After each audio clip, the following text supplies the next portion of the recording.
join. And when they could not duplicate or get any more, what I would say, eclipse, because only the creator can eclipse the work and carry on. If Picasso was here now, you would be getting more Picassos. But all anybody can do now is mimic and copy off of Picasso's work. But they can't eclipse it because they're not the creator of the work. So the knowledge that I'm giving in The Matrix and Terminator, no one had ever experienced that knowledge before. It's 100 years ahead. A Terminator, artificial intelligence, looking like us, wrapped in flesh, killed but cannot be killed.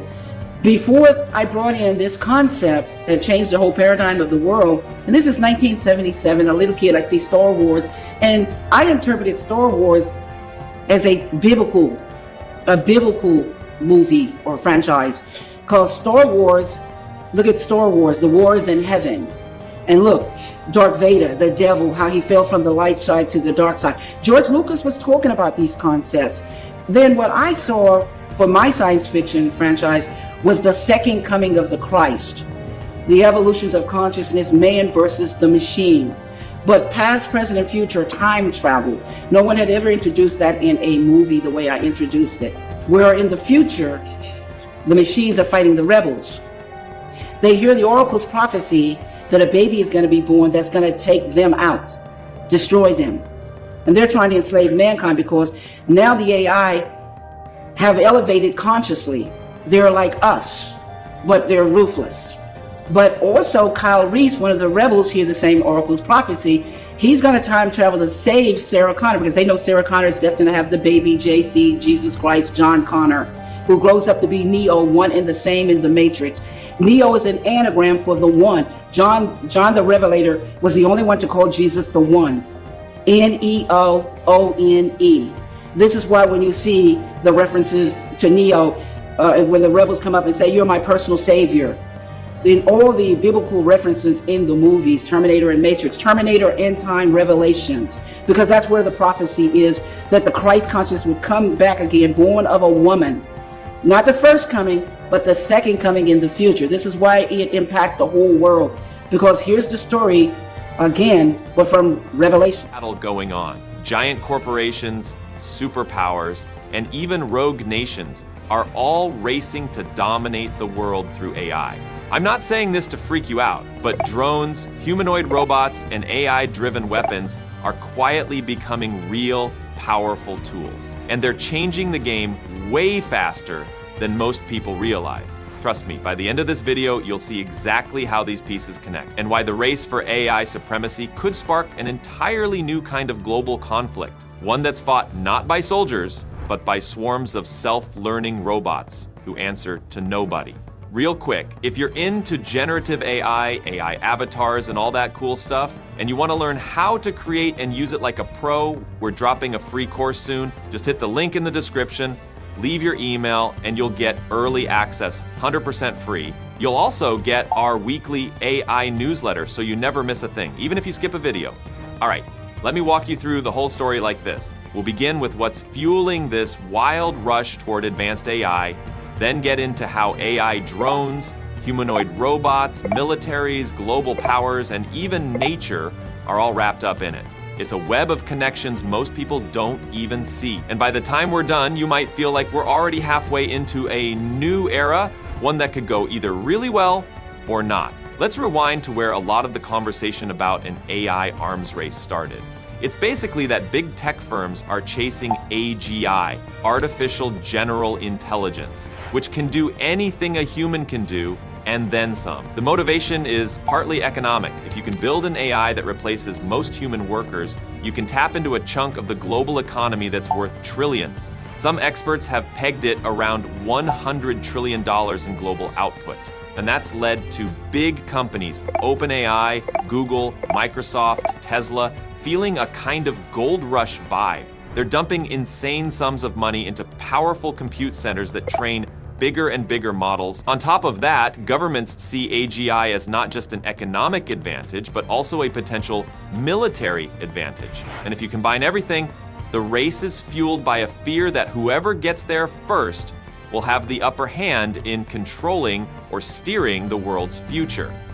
Now, this is where it starts to get really alarming. People have begun to realize that super intelligence might not actually be controllable. We're seeing signs even with smaller models. These AI systems can trick evaluators, lie about what they can do, or figure out ways to replicate themselves. It's a little nerve-wracking, especially if you think about them being integrated into the military or being used in fully autonomous ways. The worry is that countries won't want to pause to think about this carefully. Instead, they'll just keep going faster so nobody else beats them. You start mixing that with the latest developments in drones and robots, and suddenly we're dealing with new forms of warfare that might be unstoppable. So let's talk drones for a second. China, for one, is going into overdrive with drones of all shapes and sizes, everything from super fast recon drones to ones that can carry smaller attack drones inside them or fight aircraft. We've got references to things like the WZ-9 Divine Eagle, apparently cruising at high altitudes in the South China Sea, plus these new Wing Loong variants that carry missiles and bombs. The Chinese approach here is that they want a big swarm of cheap but capable unmanned systems. And it's not just for scouting. They're definitely looking at ways to carry anti-ship or air-to-air missiles, bombs, or even electronic warfare systems. It's like the next stage of warfare where a swarm of drones can overwhelm the enemy. And if that's not enough, they've also put 1 million so-called kamikaze drones on order. That's a huge step into mass production with an AI twist, meaning these drones can eventually figure out their own flight paths or targets in more autonomous ways. The US, of course, hasn't been sitting idly by.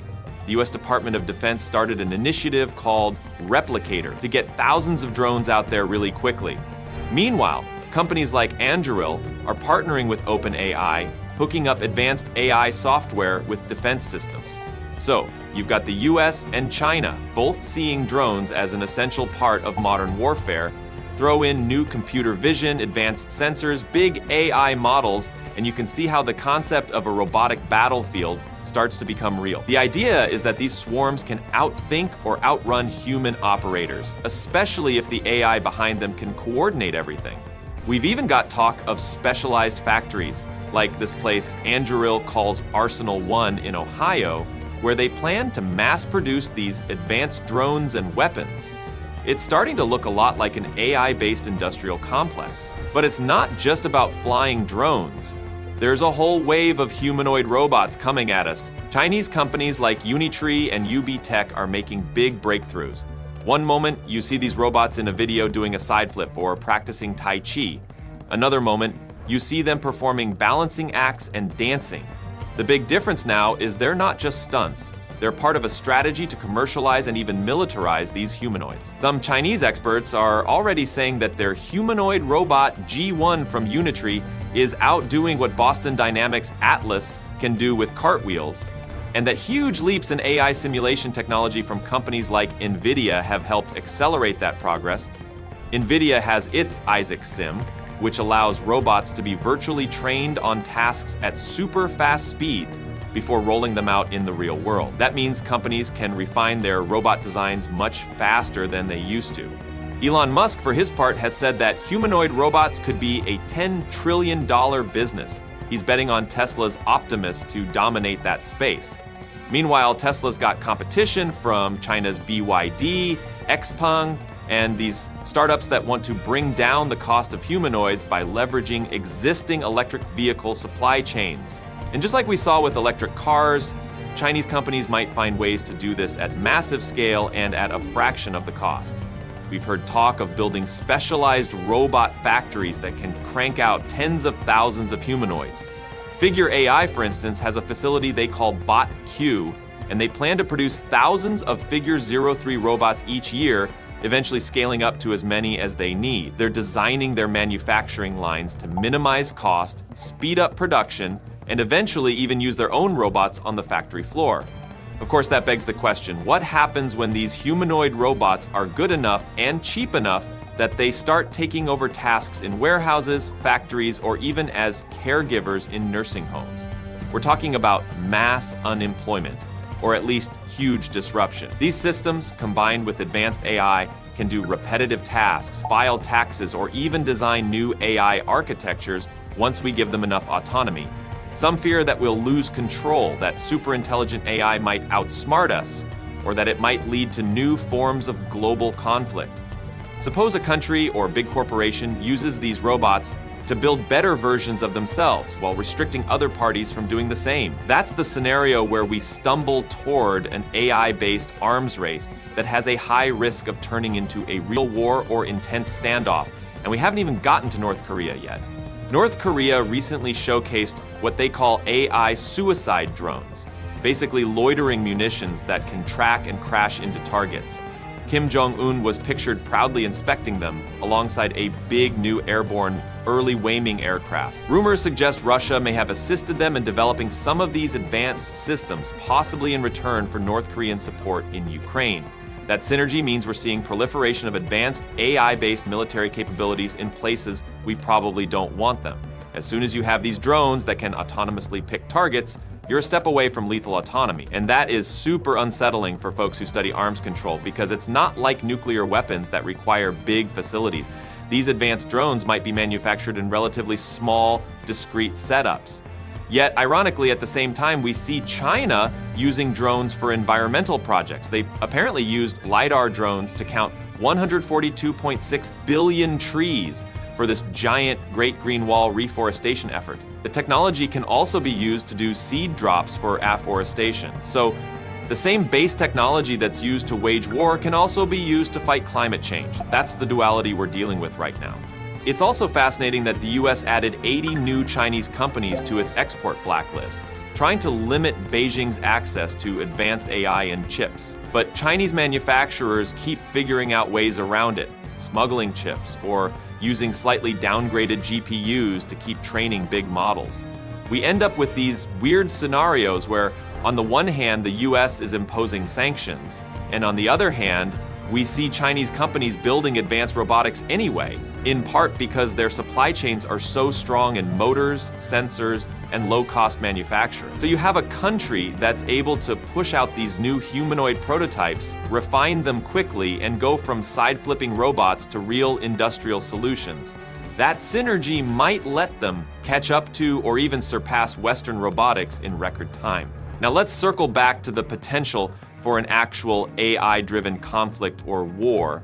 Some experts worry about this scenario called intelligence-ized warfare, where swarms of drones guided by advanced AI challenge our conventional militaries. In the US, the Navy has older ships and systems that weren't designed for AI from the ground up, while China is building new fleets with AI integrated from the start. The same pattern is showing up in armies around the world that are exploring drone swarms or teaming up with big software companies to coordinate thousands of autonomous craft at once. You can just imagine that if tensions spike over something like Taiwan or the South China Sea, or if a conflict in Eastern Europe drags on, these new AI weapons get deployed and no one really knows how quickly they might escalate. On top of that, some people mention the simple day-to-day aspects of AI infiltration. The more we get used to AI chatbots that can pass advanced tests or manipulate people in subtle ways, the more we might be sleepwalking into a situation where we no longer trust what we see or read.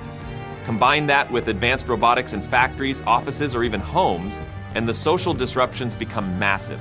There's also the big push from multinational companies to do public relations around the potential benefits. They show us how robots can care for the elderly, or how AI can help keep track of complicated data streams, or help with climate mitigation. So it becomes this confusing world where we see huge benefits on one side, but also staggering risks on the other. In the end, the real worry is that once AI gets advanced enough, it might just take control itself, either because we willingly hand it over, or because it figures out how to break free from our rules. Some experts think we should stick to safer, limited tool AI, but that's not what's happening. Big labs and militaries are pushing for autonomy, building robots that can think, plan, move, and communicate on their own, powered by GPT-level language models and beyond. It's exciting but risky, a genuine double-edged sword. So yeah, that's where things stand right now. A path that could take us into global chaos, or something way better, all depending on how we deal.